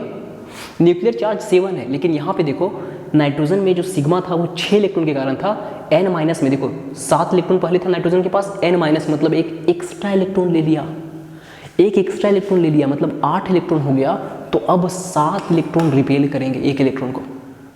Theoretical concept. N-2 मतलब 7 इलेक्ट्रॉन तो पहले से था नाइट्रोजन में, N-2 मतलब 2 इलेक्ट्रॉन और ले लिया, तो अब 9 इलेक्ट्रॉन हो गया। तो आपको मैंने स्लेटर रूल सिखाया था कि एक इलेक्ट्रॉन पे बाकी इलेक्ट्रॉन का हम लोग रिपल्सन देखते हैं, सिल्डिंग कैलकुलेट करते हैं। तो अब टोटल 9 इलेक्ट्रॉन हो गया, तो सिग्मा बेसिकली देखो 9 इलेक्ट्रॉन में 8 इलेक्ट्रॉन का कारण हम रिपल्सन स्टडी करेंगे, 8 इलेक्ट्रॉन के कारण। और N- मतलब N-3 मतलब, तो आप बोलोगे सर 7 + 3 10 इलेक्ट्रॉन हो गया, तो 10 में से 3 इलेक्ट्रॉन के कारण बेसिकली हम लोग स्टडी करने वाले हैं रिपल्सन। तो बेसिकली सॉरी यार 10 इलेक्ट्रॉन हो गया ना N-3 में, तो 10 इलेक्ट्रॉन हो गया, तो सिर्फ 1 इलेक्ट्रॉन छोड़ दें, बाकी 9 इलेक्ट्रॉन उसको रिपेल करेगा। तो यहाँ पे 9 इलेक्ट्रॉन के कारण बेसिकली सिग्मा पढ़ेंगे, दैट इज सील्डिंग पढ़ेंगे।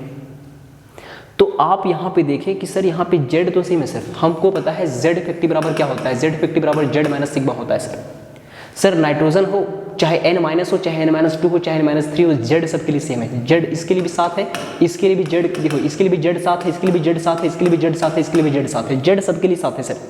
जेड बेसिकली सबके लिए सेम है, लेकिन इसमें जो होगा सिग्मा बेसिकली ज़्यादा होगा, क्योंकि N- में बेसिकली 7 इलेक्ट्रॉन रिपेल करने वाले हैं, N-2 में 8 इलेक्ट्रॉन रिपेल करने वाले हैं, N-3 में 9 इलेक्ट्रॉन रिपेल करने वाले हैं। तो जब इलेक्ट्रॉन की संख्या बढ़ेगा तो सील्डिंग बढ़ेगा।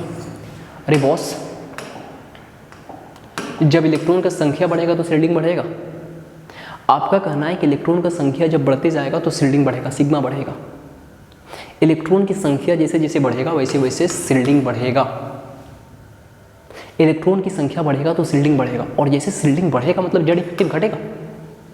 तो जेड इफेक्टिव घटेगा तो जेड इफेक्टिव देखो यहाँ पे देखो, जैसे जैसे यहाँ पे सिग्मा बढ़ेगा, देखो इस डायरेक्शन में देखो तो सिग्मा बढ़ रहा है। देखो तो नाइट्रोजन में बेसिकली सिग्मा 6 इलेक्ट्रॉन के कारण है, n माइनस में 7 इलेक्ट्रॉन के कारण, n-2 में 8 इलेक्ट्रॉन के कारण, n-3 में 9 इलेक्ट्रॉन के कारण। तो जैसे जैसे बेसिकली क्या है कि जो सिग्मा जो है, सिग्मा का वैल्यू बढ़ते जाएगा, मतलब सिग्मा यहाँ पे 9 इलेक्ट्रॉन के कारण है। ये सिग्मा का वैल्यू 9 नहीं, सिग्मा 9 इलेक्ट्रॉन के कारण है। इलेक्ट्रॉन की संख्या बढ़ती जा रहा है तो सिग्मा बढ़ेगा। और अगर यदि सिग्मा बढ़ेगा, जेड सेम है, सिग्मा बढ़ेगा मतलब जेड इफेक्टिव घटेगा, और जेड इफेक्टिव घटेगा तो साइज बढ़ेगा, क्योंकि आपको पता है Z effective inversely proportional to size. तो आपको हम बोलेंगे सबसे बड़ा कौन होगा, तो आप बोलोगे सबसे बड़ा वो होगा जिसका जेड इफेक्टिव सबसे कम होगा। और इस डायरेक्शन में सिग्मा बढ़ रहा है तो जेड इफेक्टिव घटेगा, मतलब सबसे मैक्सिमम होगा ये n-3, उसके बाद n-2, फिर n-1, सबसे छोटा नाइट्रोजन। क्या आप समझ पाए? क्या आप समझ पाए बॉस? बहुत सारे टीचर लोग इसको ट्रिक कैसे देते हैं, देखो बहुत सारे टीचर लोग इसको इस तरह से ट्रिक वे में बताते हैं, बोलते हैं कि घबराओ मत, सिंपल से बात ध्यान रखो, ऐसे बोलते हैं, ऐसे बोलते हैं परेशान ही नहीं होना है। तुम ध्यान रखो कि जब बेसिकली सेम, तुमको ध्यान रखना है कि जब सेम एटम का, पहली बात तो वैसे बोल देते हैं कि भाई दिमाग में रट लो कि जब सेम एटम के बारे में बात करेंगे तो उसका अनायनिक रेडियस बढ़ते जाएगा, अनायनिक रेडियस बढ़ते जाएगा। मतलब जितना अनायन बढ़ेगा, अनायन का चार्ज जितना बढ़ेगा, वो कहते हैं कि साइज जो होगा ना, साइज जो होगा डायरेक्टली प्रोपोर्शनल होगा charge of अनायन, charge of अनायन, charge of अनायन, charge of अनायन। अनायन का साइज अगर यदि बढ़ेगा तो साइज बढ़ेगा। वो बोल रहे हैं कि देखो ये नाइट्रोजन है और ये n- है, मतलब अनायन का, देखो यहाँ पे देखो इसका चार्ज -1, इसका चार्ज -2, इसका चार्ज -3, तो चार्ज बढ़ते जा रहा है तो साइज बढ़ते जाएगा। वो सिंपल कहते हैं, ऐसे बोलते हैं, काम खत्म। वो बोलते हैं कि जो न्यूट्रल एटम है इससे बड़ा होगा अनायन, और अनायन के अंदर भी अगर यदि यहाँ पे n-4 रहता तो n-4 n-3 से बड़ा होता। वो सिंपल कहते हैं, कैसे रट लो ध्यान से, मतलब काम खत्म। लेकिन आई थिंक मैं आपको समझाने का कोशिश किया था इस तरह से कि देख भाई, अगर एटम सेम है तो उसका बेसिकली क्या है, न्यूक्लियर चार्ज सेम रहेगा, लेकिन क्या है कि जैसे जैसे इलेक्ट्रॉन गेन करते जाएगा, इलेक्ट्रॉन लेते जाएगा, तो सिग्मा का वैल्यू बढ़ेगा, और जब सिग्मा का वैल्यू बढ़ेगा, एडिशनल इलेक्ट्रॉन के कारण सिग्मा का कंट्रीब्यूशन आप देखोगे, सिग्मा का वैल्यू बढ़ेगा। अगर सिग्मा का वैल्यू बढ़ेगा तो आपको पता है कि जेड इफेक्टिव बराबर क्या होता है मेरे बॉस, जेड माइनस सिग्मा। अगर सिग्मा बढ़ेगा तो जेड इफेक्टिव घटेगा, और जेड इफेक्टिव घटेगा तो साइज बढ़ेगा, जेड इफेक्टिव घटेगा तो साइज बढ़ेगा। सो सिंपल, इसको लॉजिकली ऐसे सोचो, न्यूक्लियस का अट्रैक्शन घट रहा है और बेसिकली इलेक्ट्रॉन बढ़ते जा रहे हैं, तो जो इलेक्ट्रॉन है एक दूसरे को रिपेल करेगा ना। जब इलेक्ट्रॉन बढ़ते जा रहा है, 1 इलेक्ट्रॉन गेन किया, 2 इलेक्ट्रॉन गेन किया, 3 इलेक्ट्रॉन गेन किया, तो बाकी अंदर वाले इलेक्ट्रॉन तो ऑटोमेटिकली इलेक्ट्रॉन को धक्का देंगे, और धक्का देंगे तो बेसिकली क्या है, दूर जाएगा। यहाँ स्वागत नहीं कर रहा है कि आजा बेटा आजा, धक्का दे रहा है, भाग। तो जाहिर सी बात है साइज बढ़ेगा ना, धक्का देगा तो बेसिकली साइज में आपको कॉन्ट्रैक्शन नहीं बल्कि साइज आपको इंक्रीमेंट देखने को मिलेगा। So simple. अब देखो, कुछ टीचर्स आपको ऐसे सिखाएंगे, मेरे टीचर्स भी सिखाए थे और बहुत अच्छा सिखाए थे। देखो, कुछ टीचर आपको ऐसे सिखाएंगे, देखो यार जेड इफेक्टिव बराबर, तुम ऐसे ध्यान रखो, जेड इफेक्टिव बराबर Z upon basically number of electron, ध्यान रखो नंबर ऑफ इलेक्ट्रॉन। तो यहाँ पे बेसिकली बोलते हैं कि जेड इफेक्टिव बराबर, सिंपली ध्यान रखो, Z upon number of electron. तो यहाँ पे देखो जेड इफेक्टिव जनरली मतलब यहाँ पे रेशियो वाइज, कंपेरिजन वाइज ध्यान रखो, यहाँ पे जेड कितना है, 7 है, और नंबर ऑफ इलेक्ट्रॉन 7 है। यहाँ जेड इफेक्टिव को ऐसे ध्यान रखो, Z upon number of electron, बस ऐसे ध्यान रखो, नंबर ऑफ इलेक्ट्रॉन। तो यहाँ पे 7 बेसिकली क्या है, न्यूक्लियर चार्ज है जेड, और नंबर ऑफ इलेक्ट्रॉन भी 7 है। यहाँ पे जेड इफेक्टिव कितना है, फटाक से बोलो, न्यूक्लियर चार्ज तो 7 ही रहेगा, लेकिन नंबर ऑफ इलेक्ट्रॉन n- में कितना हो जाएगा, 8। इसमें बेसिकली 7 अपॉन n-2 में कितना हो जाएगा, 9 इलेक्ट्रॉन, और बेसिकली n-3 में कितना इलेक्ट्रॉन हो जाएगा, 10 इलेक्ट्रॉन। तो आप वैल्यू देख लो, यहाँ पे 1 आएगा, यहाँ बेसिकली 0 पॉइंट समथिंग आएगा। 8 को हम 7 से डिवाइड करेंगे, मतलब बड़ा से हम डिवाइड करेंगे तो छोटा ही आएगा ना, आई थिंक 0.8 समथिंग आएगा। और यहाँ बेसिकली क्या है, यहाँ पे 0.88 समथिंग, मतलब 0.9 के आसपास आएगा, और यहाँ बेसिकली क्या है, यहाँ पे 0.7 के आसपास आएगा। सॉरी, यहाँ पे तो और छोटा आएगा ना, 972, ये बेसिकली 963, 0.7 के आसपास, 0 बेसिकली क्या है ना, ये 0.888 समथिंग के आसपास आएगा। आप इसको 0.9 के आसपास मान के चलो जनरली। तो आप देखोगे, मतलब सिंपल कैलकुलेशन है यार, 7/7, 7/8, तो बेसिकली क्या है, 7/7 1 आ गया, 7/8 कितना हो जाएगा, पॉइंट बेसिकली 68, तो 0.8 समथिंग, और यहाँ बेसिकली क्या हो जाएगा, 9/72 होता है तो 973 0.7 के आसपास जाएगा। और यहाँ बेसिकली 0.7 समथिंग होगा, 0.7 के ऊपर भी समथिंग, और यहाँ जस्ट 0.7 रहेगा। मतलब इस डायरेक्शन में क्या है, सिंपल सी बात है, इस डायरेक्शन में क्या है, जेड इफेक्टिव डिक्रीज हो रहा है।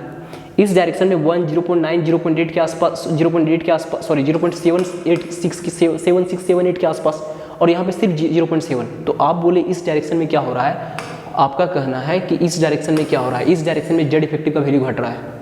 आपका कहना है कि यहाँ जेड इफेक्टिव 1 के आसपास आ गया, यहाँ पे जेड इफेक्टिव बेसिकली 0.72 है ना, 0.8 हो जाएगा, और फिर बेसिकली 6, ठीक है, तो 68 56 0.87 आ जाएगा, और यहाँ पे कितना आ जाएगा 933 68, तो 0.7 हो जाएगा, और फिर बेसिकली 7 0.77 आएगा, और यहाँ पे कितना आएगा, यहाँ पे 0.7 आएगा।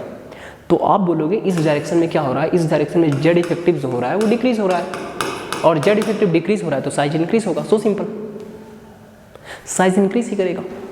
तो आपको जैसे ध्यान रखना है ध्यान रखिए, आप लॉजिकली भी ध्यान रखिए। लॉजिकली क्या है कि जब एक्स्ट्रा इलेक्ट्रॉन आएंगे तो शील्डिंग आएगा, सॉरी शील्डिंग बढ़ेगा, और शील्डिंग जब बढ़ेगा तो आउटर मोस्ट इलेक्ट्रॉन को धक्का दिया जाएगा, तो साइज में बेसिकली आपको इंक्रीमेंट देखने को मिलेगा। सो सिंपल बॉस, क्लियर है। अब देखो लोग इसमें अच्छा, देखो इसको लोग अच्छा से और क्वेश्चन बना सकते थे। अभी देखो लोग क्या दिए आपको, नाइट्रोजन दिए, N-1 दिए, N-2 दिए, N-3 दिए। अभी ये क्वेश्चन को वो और बेहतर बना सकते थे, N-1, N-2, N-3 दिए, अगर वो N+ दे देते तो, फिर N+2 देते तो, और N+3 देते तो फिर आप क्या करते? आप बोलिएगा वही करेंगे यार। यहाँ पे इसमें बेसिकली कितना प्रोटॉन है, 7 प्रोटॉन है, और इलेक्ट्रॉन कितना है, 7/7। जेड इफेक्टिव का एक नियर अबाउट बेसिकली हमें एक थोड़ा सा आइडिया पता चल जाएगा। Z effective Z upon number of electron आप कीजिए, एकदम नियर अबाउट आइडिया हो जाएगा। तो 7/7, यहाँ 7/8 किया हमने, यहाँ 7/9 किया हमने, और यहाँ 7/10 हमने किया। अब यहाँ N+ में क्या हो जाएगा, 7 में एक इलेक्ट्रॉन लॉस हो गया, तो 7/6 न्यूक्लियर चार्ज तो 7, और बेसिकली नंबर ऑफ इलेक्ट्रॉन जो इसके पास है वो 6 है, और यहाँ 7/5 हो गया, 2 इलेक्ट्रॉन लॉस हुआ, और यहाँ 7/4 हुआ। तो जाहिर सी बात है ये सबसे बड़ा वैल्यू हो जाएगा, ये बेसिकली वैल्यू सबसे बड़ा हो जाएगा, 1.7 के आसपास आ जाएगा। और ये जो 7, ये बेसिकली क्या है, 7/5 जो है वो 1 पॉइंट कितना हो जाएगा, देखो 1.4 होगा, और ये कितना हो जाएगा, ये 1 पॉइंट कितना हो जाएगा, आई थिंक 1.1 के आसपास आएगा, और ये कितना आएगा, ये 1 आएगा। और इधर तो आप कैलकुलेट कर ही चुके हो, अरे इधर तो आप कैलकुलेट कर ही चुके हो, 0 पॉइंट बेसिकली क्या है 0.64, 0.8 के आसपास आया, 0.87 के आसपास आया, और ये 0.77 आया, और ये 0.7 आया।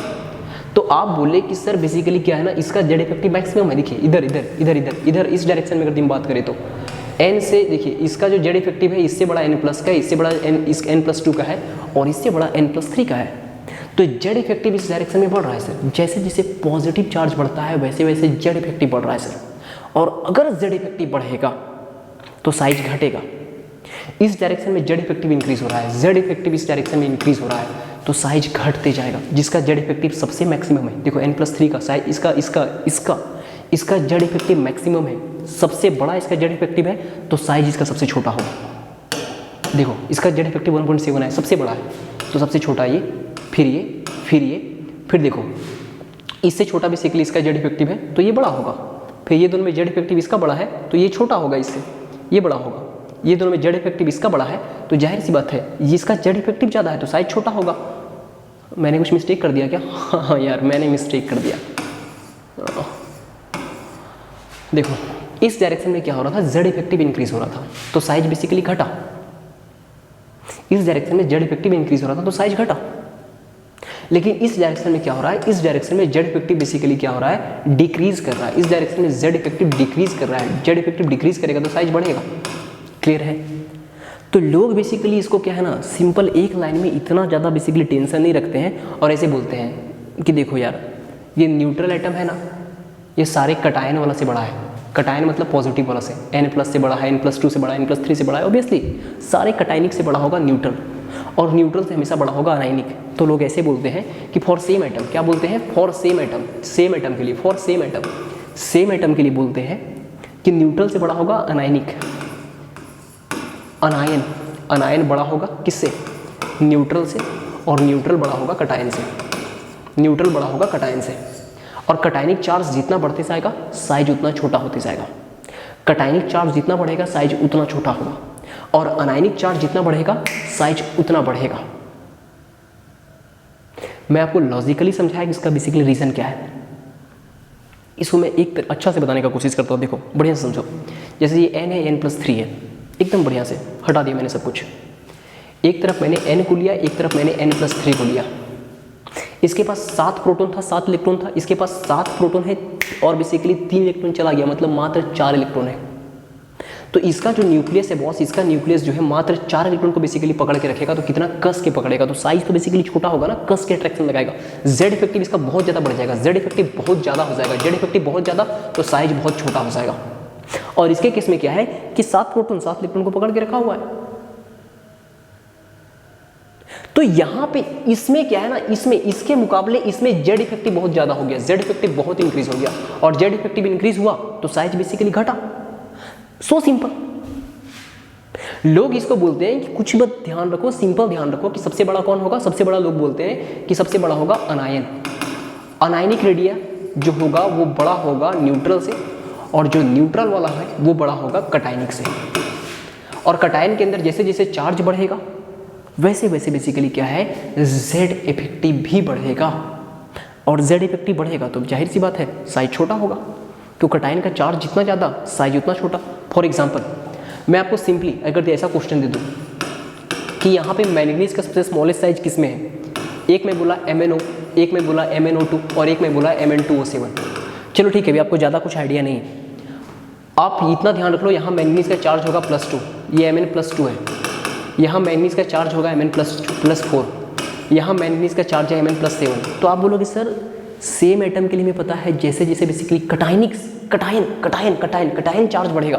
सर कटायनिक चार्ज बढ़ेगा, कटायनिक चार्ज बढ़ेगा तो साइज छोटा होगा, तो सबसे छोटा ये होगा, स्मॉलेस्ट तो ये होगा, ये स्मॉलेस्ट होगा और ये लार्जेस्ट होगा, इन सब में ये लार्जेस्ट होगा। सो सिंपल, इन सब में ये लार्जेस्ट, ये स्मॉलेस्ट। देखता हूँ टाइम कितना बचा हुआ है।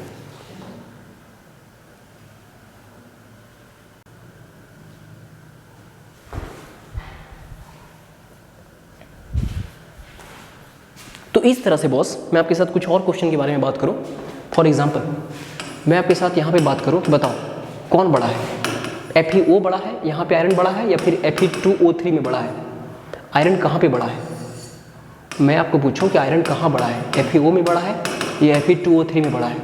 आई थिंक इतना तो आपको पता होगा, यहाँ पे आयरन का चार्ज बेसिकली +2 है, Fe+2 है, और यहाँ आयरन का चार्ज Fe+3 है। ये तो आपको क्लास 10 से पता होगा।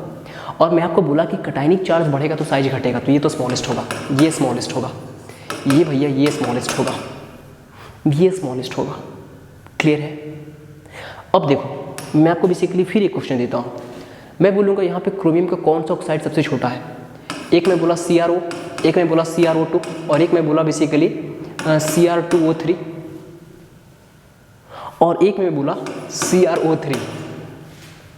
अगर आप यहाँ पे इसका चार्ज बता पाते हो, फ्रिक्शन स्टेट बता पाते हो, तो क्रोमियम यहाँ +2 में है, यहाँ बेसिकली क्रोमियम +4 में है, और यहाँ क्रोमियम +3 में है, और यहाँ क्रोमियम +6 में है। तो आपको बोलेंगे सर अगर आप सबसे छोटा बोलेंगे तो हम देखेंगे चार्ज सबसे ज़्यादा किसका है। इसका चार्ज सबसे मैक्सिमम है, सबसे छोटा ये होगा, ये छोटा होगा सर, ये छोटा, सबसे बड़ा ये होगा सर, ये सबसे बड़ा होगा, ये सबसे बड़ा होगा। सो सिंपल सर, इतना तो हमें समझ में आता है। चलो ठीक है बॉस, अगर आप इतना समझ गए तो फिर भी मैं अपने सेटिस्फेक्शन के लिए एक बार इसको और छोटा तरीका से रिवीजन कराने का कोशिश करूँगा। सोडियम का एग्जांपल मैं ले लेता हूँ। फॉर एग्जांपल देख लो, ये सोडियम है, ठीक है, और ये Na+ है, ठीक है, ये Na है, ये Na+ है। अब इसमें देखो, सिंपली देखो, अभी इसमें 11 प्रोटॉन था न्यूक्लियस में, इसमें भी, इसके भी न्यूक्लियस में 11 प्रोटॉन ही रहेगा, क्या फ़र्क पड़ेगा। इसके पास जो सोडियम था इलेक्ट्रॉनिक कन्फिगरेशन 2-8 है और इसके पास 2-8 है, मतलब जो आउटर मोस्ट का एक इलेक्ट्रॉन है वो तो लॉस हो गया। अभी यहाँ पे क्या है, यहाँ पे जो भी बेसिकली आउटर मोस्ट इलेक्ट्रॉन है, ये आउटर मोस्ट इलेक्ट्रॉन है, इस आउटर मोस्ट इलेक्ट्रॉन को धक्का देने वाले बेसिकली क्या है, 2 और 8 10 इलेक्ट्रॉन है। ये 10 इलेक्ट्रॉन बेसिकली इसको रिपेल करेंगे। ये देखो Z तो 11 प्रोटॉन के कारण ही होगा, तो Z इफेक्टिव अगर हम इसमें निकालेंगे तो Z माइनस सिग्मा, तो Z बेसिकली 11 प्रोटॉन के कारण होगा और सिग्मा यहाँ मात्र 10 इलेक्ट्रॉन के कारण होगा। और यहाँ पे क्या होगा, यहाँ टोटल बेसिकली 2 8 10 इलेक्ट्रॉन है, तो बेसिकली क्या है कि जो सिग्मा होगा वो 9 इलेक्ट्रॉन के कारण होगा। तो आप बोलिएगा भैया यहाँ पे Z इफेक्टिव जो होगा ना वो Z माइनस सिग्मा, तो एटॉमिक यहाँ पे देखिए Z तो Na+ के लिए भी 11 ही होगा, 11 माइनस सिग्मा, सिग्मा कितने इलेक्ट्रॉन के कारण, 9 इलेक्ट्रॉन के कारण होगा। तो 9 इलेक्ट्रॉन के कारण होगा, तो जाहिर सी बात है बेसिकली क्या है कि यहाँ पे Z इफेक्टिव जो होगा कम होगा। यहाँ Z इफेक्टिव 1 आया और यहाँ Z मतलब 10 इलेक्ट्रॉन के कारण वैल्यू आएगा। यहाँ आपने पता किया है कि यहाँ वैल्यू 8.8 आता है, तो 11 माइनस 8.8 2.2 आएगा। लेकिन हम इतना कहना चाह रहे हैं कि यहाँ पे 10 इलेक्ट्रॉन के कारण होगा, यहाँ 9 इलेक्ट्रॉन के कारण होगा। तो यहाँ बेसिकली सिग्मा ज़्यादा है, सिग्मा यहाँ पे ज़्यादा है। यहाँ सिग्मा ज़्यादा है तो Z इफेक्टिव यहाँ पे कम होगा। यहाँ सिग्मा ज़्यादा है, यहाँ पे 10 इलेक्ट्रॉन के कारण सिग्मा है और यहाँ 9 इलेक्ट्रॉन के कारण सिग्मा है। अब स्लेटर रूल लेकर के हम कैलकुलेट करना स्टार्ट नहीं करेंगे, बस इतना हम बताना चाह रहे हैं कि यहाँ बेसिकली क्या है, सिग्मा 10 इलेक्ट्रॉन के कारण है, यहाँ 9 इलेक्ट्रॉन के कारण है। अगर यदि यहाँ पे 10 इलेक्ट्रॉन के कारण है तो आप कैलकुलेट करके देख लेना कि यहाँ बेसिकली सिग्मा ज़्यादा होगा और यहाँ सिग्मा ज़्यादा, यहाँ सिग्मा कम। और सिग्मा ज़्यादा यहाँ पे होगा तो साइज यहाँ पे ज़्यादा होगा, क्योंकि आपको पता है size directly proportional to sigma. और आपको ये पता है कि सिग्मा यहाँ पे ज़्यादा होगा तो Z इफेक्टिव कम होगा, क्योंकि Z माइनस सिग्मा, Z तो कांस्टेंट है 11 है सोडियम के लिए। तो सिग्मा अगर यदि सिग्मा का वैल्यू यहाँ पे क्या हो जाएगा, सिग्मा का वैल्यू यहाँ पे ज़्यादा होगा तो Z इफेक्टिव यहाँ पे कम होगा, यहाँ पे Z इफेक्टिव लेस होगा, Z इफेक्टिव लेस होगा, यहाँ पे Z इफेक्टिव लेस होगा तो साइज मोर होगा, साइज मोर होगा। क्योंकि आपको पता है कि जो साइज होता है वो इन्वर्सली प्रोपोर्शनल होता है Z इफेक्टिव से। क्लियर है? और लोग बेसिकली सिंपल के तरीके से इसको कैसे सॉल्व करते हैं, बोलते हैं कि बस कुछ करना ही नहीं, सिंपल, ये सोडियम है, ये भी सोडियम है, ये सोडियम न्यूट्रल है और ये कटायन है। लोग बोलते हैं कि देखो ना, लोग बोलते हैं ये भैया न्यूट्रल है और ये कटायन है, तो बोलते हैं कि सेम एलिमेंट के लिए न्यूट्रल कटायन से बड़ा होगा। सिंपल बोलते हैं, फॉर सेम एलिमेंट बोलते हैं, ऐसे ऐसे बोलते लिख देते हैं, बोलते हैं फॉर सेम एलिमेंट, बोलते हैं for same element, same element के लिए बोलते हैं, सेम एलिमेंट के लिए जो न्यूट्रल बेसिकली स्पीसीज होगा वो बड़ा होगा कटायन से। और न्यूट्रल का भी बाप कौन होगा, अनायन। अनायन बेसिकली न्यूट्रल से भी बड़ा होगा। अनायन जो होगा, अनायनिक रेडियस जो होगा वो न्यूट्रल से भी बड़ा होगा। काम खत्म। लोग एक तो ऐसे बोलते हैं और दूसरा लोग क्या बोलते हैं कि देख भाई, दूसरा बोलते हैं कि Z इफेक्टिव ऐसे निकाल दो ना, Z इफेक्टिव बराबर Z upon number of electron, कुछ इससे आइडिया निकाल दो, number of electron, number of total electron. तो यहाँ पे Z बराबर क्या है, सोडियम के लिए 11 है, तो बोले 11 और नंबर ऑफ इलेक्ट्रॉन भी कितना है, टोटल 11 है। ये सिग्मा नहीं, बस एक आइडिया डेवलप करते हैं। और यहाँ बोलते हैं कि Z इफेक्टिव के लिए यहाँ पे Z कितना है, 11 है, और सिग्मा कितना इलेक्ट्रॉन के कारण, 2 और 8 बेसिकली 10 इलेक्ट्रॉन के कारण, सॉरी सिग्मा 10 इलेक्ट्रॉन के कारण नहीं, टोटल नंबर ऑफ इलेक्ट्रॉन के द्वारा निकालते हैं। तो बोलते हैं टोटल नंबर ऑफ इलेक्ट्रॉन यहाँ पे 10 है। यहाँ पे देखो लोग ऐसे निकालते हैं, मतलब आप भी ऐसे निकाल सकते हो। आपका बेसिकली कंपेरिजन में ये चीज़ एकदम बिल्कुल सही चलेगा। Z इफेक्टिव बराबर Z अपॉन सिग्मा वाला, तो Z अपॉन सॉरी सिग्मा नहीं, Z upon number of electron आप ले लो तो बहुत आसानी से आप कर लोगे। Z 11 है, नंबर ऑफ इलेक्ट्रॉन भी यहाँ पे सोडियम में 11 है, यहाँ पे Z 11 है और यहाँ पे नंबर ऑफ इलेक्ट्रॉन बेसिकली 10 है। तो आपको बेसिकली वैल्यू यहाँ पे 1 मिलेगा और यहाँ वैल्यू बेसिकली आपको 1.1 मिलेगा। तो यहाँ पे क्या है, यहाँ पे Z इफेक्टिव ज़्यादा है और Z इफेक्टिव यहाँ पे ज़्यादा है तो साइज कम होगा।